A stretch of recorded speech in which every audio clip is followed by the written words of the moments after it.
Anda kembali di Sinta Today pemirsa. Operasi pencarian korban kebakaran pusat perbelanjaan Gul Plaza di Karachi, Pakistan terus dilanjutkan. Sedikitnya 61 orang tewas akibat kejadian ini dan 80 orang masih dinyatakan hilang.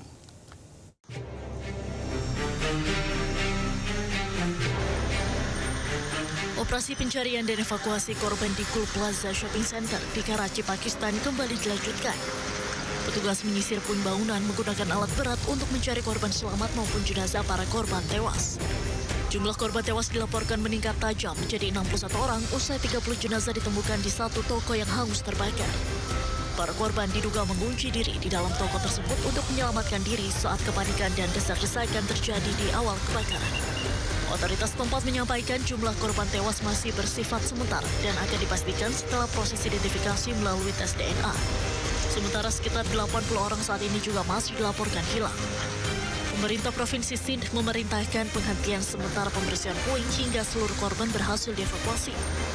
Berdasarkan hasil penyelidikan sementara, diduga sistem keselamatan kebakaran di pusat perbelanjaan Gul Plaza tidak memenuhi standar internasional. Meski demikian, penyebab pasti kebakaran hingga kini masih dalam penyelidikan. Pemirsa, badai dahsyat melanda wilayah pesisir Catalonia, Spanyol yang memicu gelombang raksasa dan juga kerusakan di sepanjang garis pantai. Ya, kawasan tepi laut Badalona dilaporkan menjadi salah satu area terdampak yang paling parah.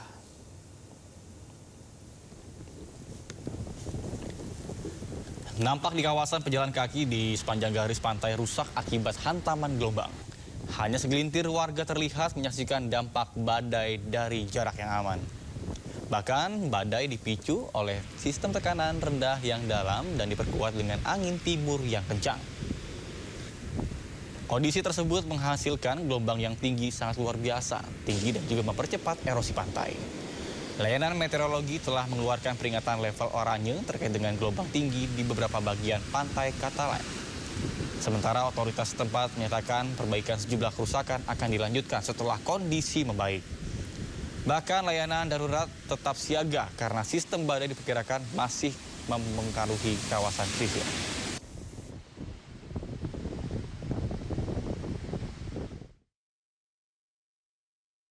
Badai salju hebat masih melanda wilayah timur jauh Rusia dan menimbun kota Petropavlov-Kamachi dengan salju yang tebal. Ya, otoritas setempat pun menetapkan status darurat akibat terganggunya transportasi dan aktivitas warga. Rekaman memperlihatkan warga menggali kendaraan mereka yang tertimbun tumpukan salju usai badai salju berkepanjangan. Kondisi ekstrim tersebut membuat sejumlah ruas jalan tertutup dan aktivitas kota lumpuh. Gubernur Kamchatka Vladimir Solodov mengumumkan status darurat ibu kota wilayah tersebut dan layanan bus dihentikan sementara. Sejumlah penerbangan pun mengalami penundaan. Pemerintah daerah menginstruksikan pelebaran jalan utama serta pembukaan kembali jalur secara lalu lintas secepatnya. Bahkan akses vital kota ditargetkan dapat kembali berfungsi penuh pada beberapa hari ke depan.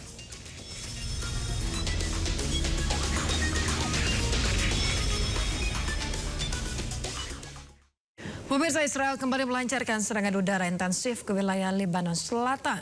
Sejumlah jurnalis dilaporkan terluka akibat terkena serpihan ledakan.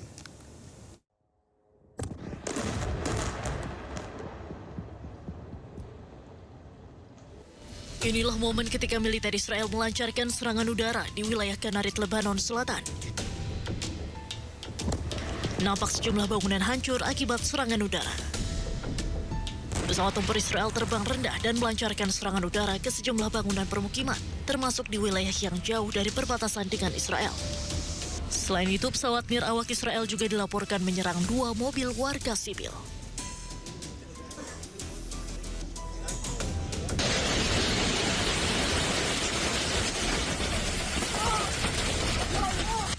Israel mengklaim telah berhasil menghancurkan infrastruktur militer Hizbullah serta menggagalkan upaya kelompok tersebut membangun kembali kekuatannya.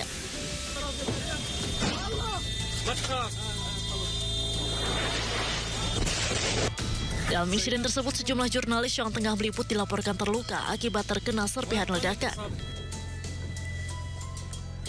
Kementerian Kesehatan Lebanon menyatakan sedikitnya 2 orang tewas dan 19 lainnya luka-luka dalam serangan tersebut, termasuk sejumlah jurnalis.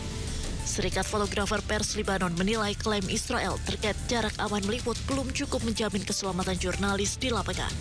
Serangan ini dilancarkan Israel meski gencatan dengan Hizbullah masih berlaku sejak 27 November 2024.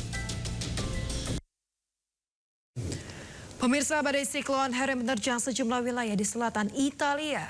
Ya, otoritas setempat menetapkan status siaga merah dan mengevakuasi ratusan warga dari daerah rawan.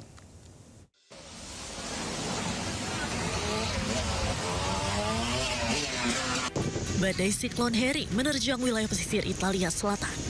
Nampak gelombang air laut setinggi 9 meter menerjang dermaga hingga merendam sejumlah ruas jalan. Warga setempat yang berada di sekitar lokasi pun berlarian untuk menyelamatkan diri. Angin berkecepatan lebih dari 74 mil per jam disertai hujan deras membuat kondisi cepat memburuk. Otoritas Perlindungan Sipil Italia mengeluarkan peringatan tertinggi untuk wilayah Sisilia, Sardinia, dan Calabria. Petugas dan relawan pun dikerahkan di berbagai titik untuk membantu evakuasi warga. Di Giampilieri Marina dekat Messina, 32 penghuni panti jompo dipindahkan ke lokasi yang lebih aman. Sedangkan di Acerialik, puluhan warga di kawasan pesisir juga diungsikan sebagai langkah antisipasi. Air banjir tampak mengalir deras di sejumlah jalan utama dan merendam permukiman warga di kota-kota pesisir. Sekolah-sekolah ditutup sementara demi keselamatan. Imbas dari badai siklon Harry, negara tetangga Italia, Malta juga turut terdampak. Gelombang tinggi serta banjir turut terjadi di Malta. Otoritas memperingatkan meski badai bergerak lambat, warga di wilayah pesisir diminta untuk tetap waspada dan menjauhi garis pantai hingga situasi membaik.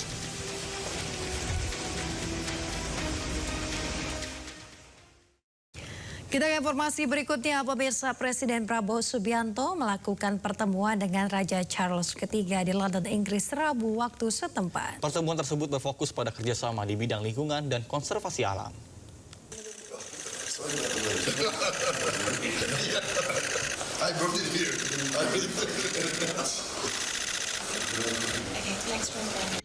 Dalam rangka kunjungan kerja ke Inggris, Presiden Prabowo Subianto melakukan pertemuan dengan Raja Charles III di Lancaster House, London, Inggris pada Rabu pagi waktu setempat.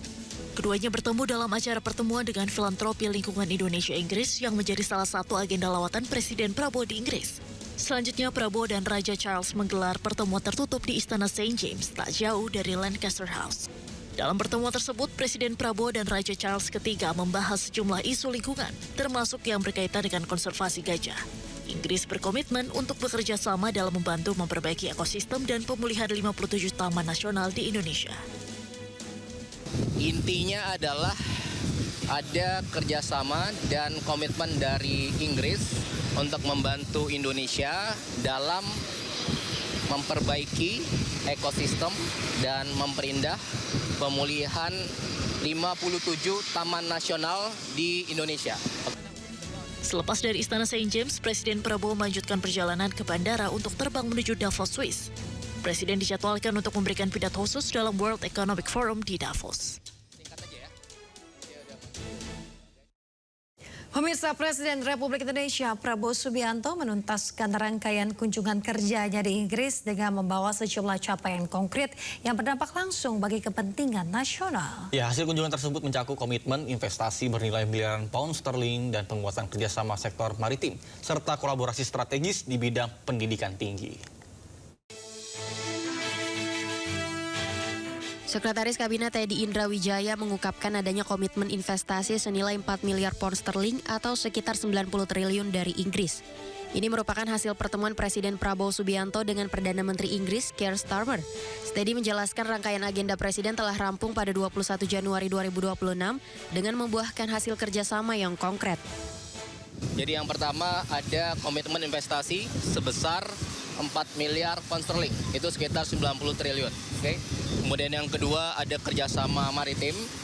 Kemudian yang ketiga ada kerjasama dalam pembangunan 1.582 kapal nelayan. Nah, yang menariknya begini. Jadi kapalnya ini nanti menurut Menteri Kelautan akan mempekerjakan sekitar 600.000 orang. Kenapa? Karena nanti diproduksinya, dirakitnya di Indonesia. Oke?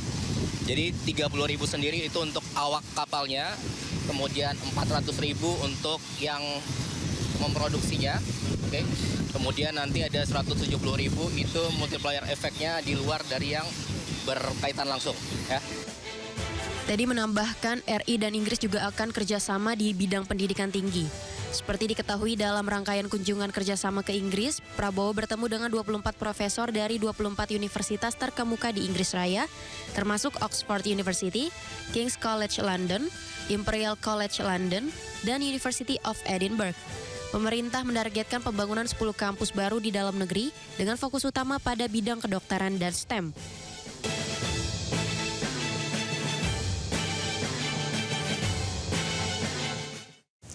Pemirsa, Presiden Prabowo Subianto tiba di Bandara Udara Internasional Zurich, Swiss pada Rabu malam waktu setempat. Kedatangan Presiden Prabowo Subianto dalam rangka menghadiri dan menyampaikan keynote speech dalam Forum Ekonomi Global bergengsi World Economic Forum 2026 yang digelar di Davos, Swiss.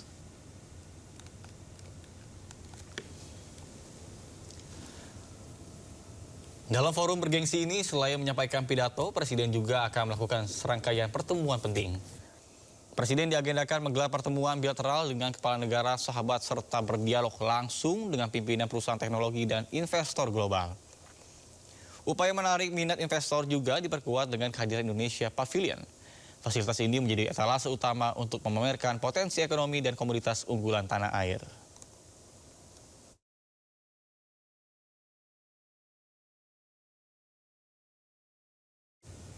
Pemirsa, Presiden Amerika Serikat Donald Trump memberikan kejutan di ajang World Economic Forum di Davos, Swiss. Trump membawa pesan kuat mengenai dominasi ekonomi AS di panggung dunia. Presiden Amerika Serikat Donald Trump tiba di Davos, Swiss menggunakan helikopter kepresidenan. Kehadirannya menandai kembalinya pengaruh besar Amerika Serikat dalam forum ekonomi paling bergengsi. Dalam pidatonya, Trump memamerkan lonjakan kemakmuran Amerika Serikat yang ia sebut sebagai mesin penggerak ekonomi global.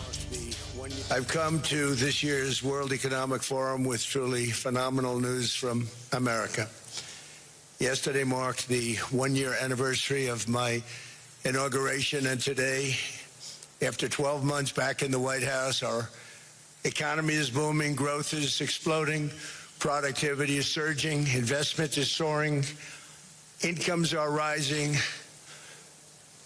inflation has been defeated, our previously open and dangerous border is closed and virtually impenetrable, and the United States is in the midst of the fastest and most dramatic economic turnaround in our country's history. Under the Biden administration, America was plagued by the nightmare of stagflation, meaning low growth and high inflation, a recipe for misery, failure, and decline. But now, after just 1 year of my policies, we are witnessing the exact opposite. Virtually no inflation and extraordinarily high economic growth.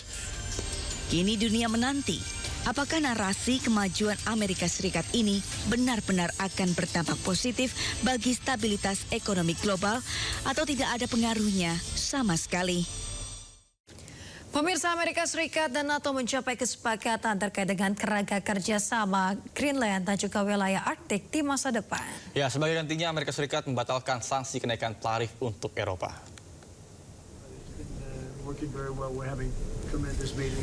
Dalam pertemuan yang dimediasi Sekretaris Jenderal NATO, Mark Rutte, Trump siap membatalkan pengenaan sanksi tarif untuk Eropa. Bahkan Trump berjanji tidak akan mengerahkan militer untuk memuluskan niatnya menguasai Greenland. Hal ini diungkapkan Trump usai mencapai kesepakatan bersama dengan NATO soal kerangka kerjasama di Greenland dan wilayah Arktik.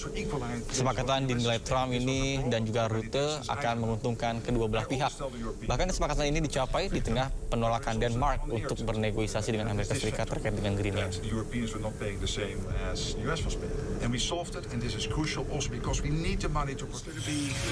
Put out pretty soon, and we'll see. It's right now a little bit in progress, but pretty far along. It gets us everything we needed to get. Will the U.S. still get Greenland? Will the U.S. still get Greenland, sir? Say that convinced you. Say it. What did Mark Rutte say?